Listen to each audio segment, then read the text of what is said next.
Vamos iniciar agora a leitura do capítulo 17 do livro Pecados Intocáveis de Jerry Bridges, Mania de Julgar, parte 1. O pecado de julgar os outros é um dos mais sutis entre os pecados intocáveis, uma vez que quase sempre é praticado sob o disfarce de zelo pelo que é certo.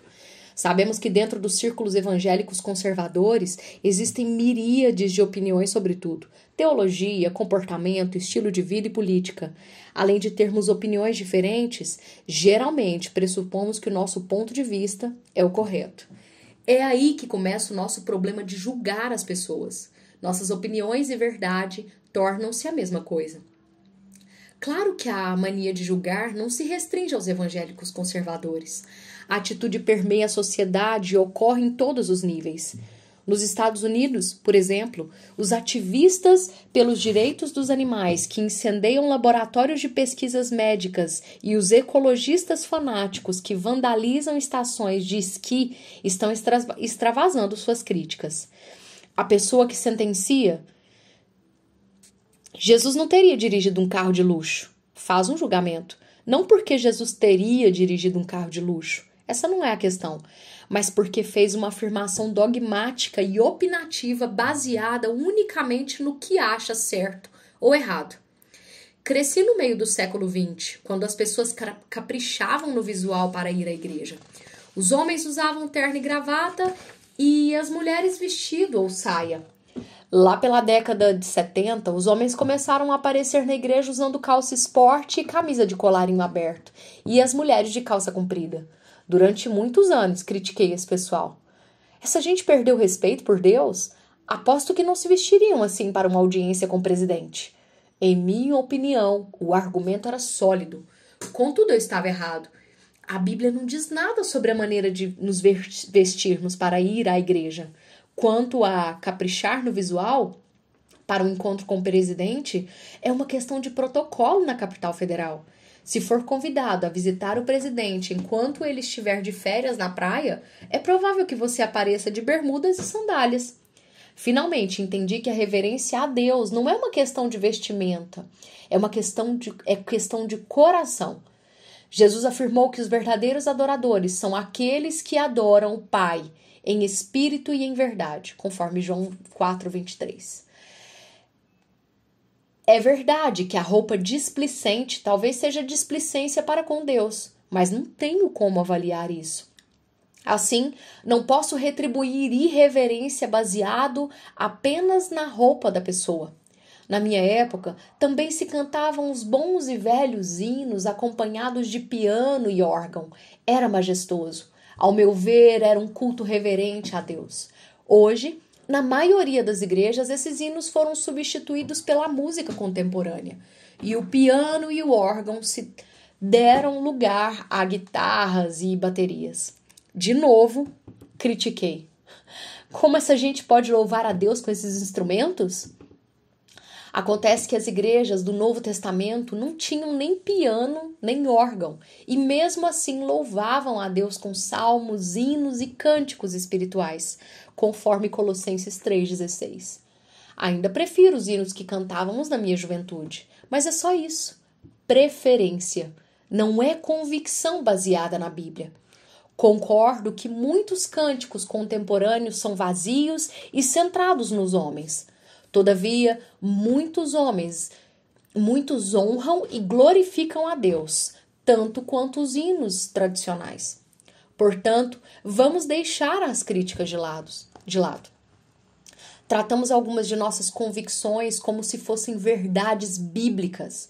Escrevi em outro capítulo que finalmente havia entendido que a Bíblia ensina moderação e não abstinência, na maioria dos casos.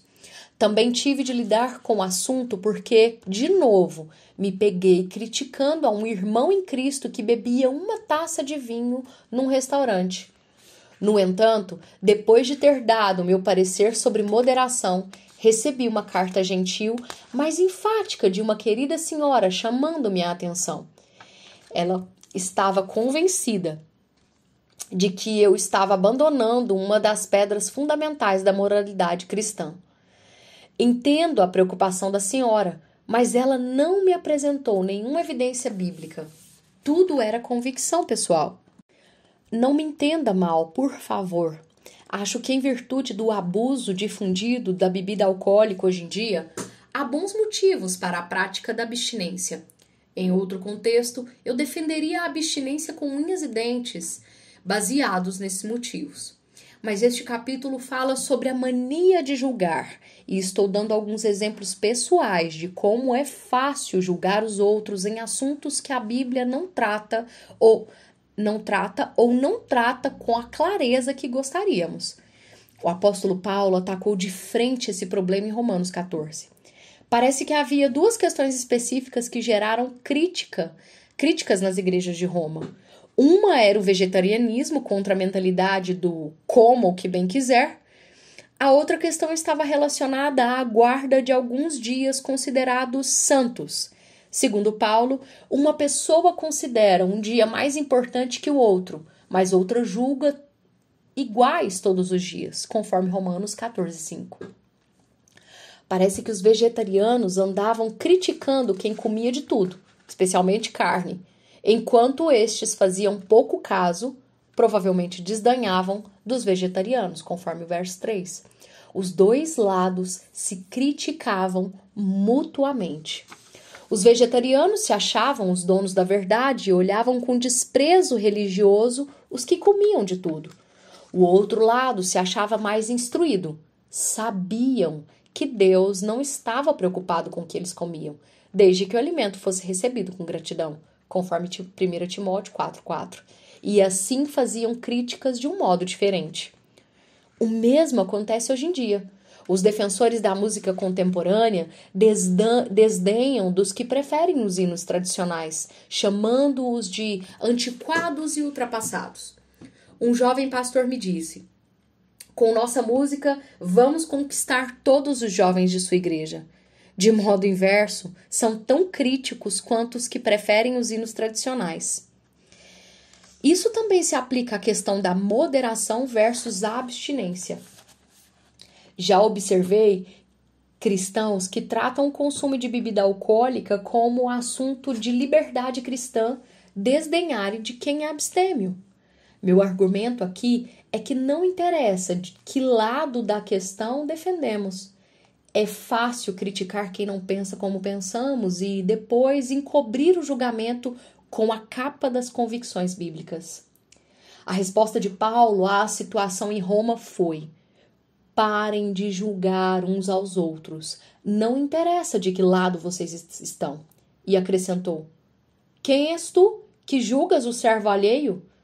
É para o seu próprio Senhor que ele está em pé ou cai, mas estará firme, pois o Senhor é poderoso para o firmar, conforme Romanos 14:4.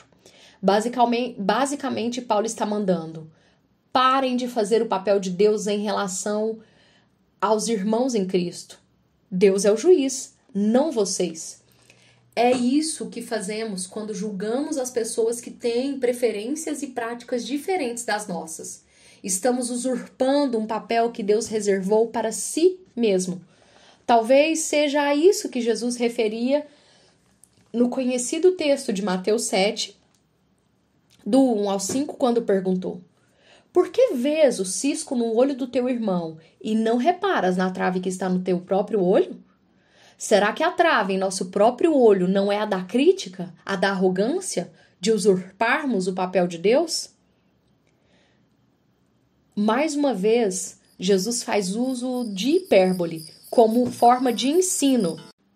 Fisicamente, é impossível termos uma trave no olho, mas assim como os 10.000 talentos da parábola do servo ingrato representam a verdadeira dimensão do nosso pecado contra Deus, a trave no olho pode muito bem representar seu veredito quanto ao nosso pecado de julgar os outros.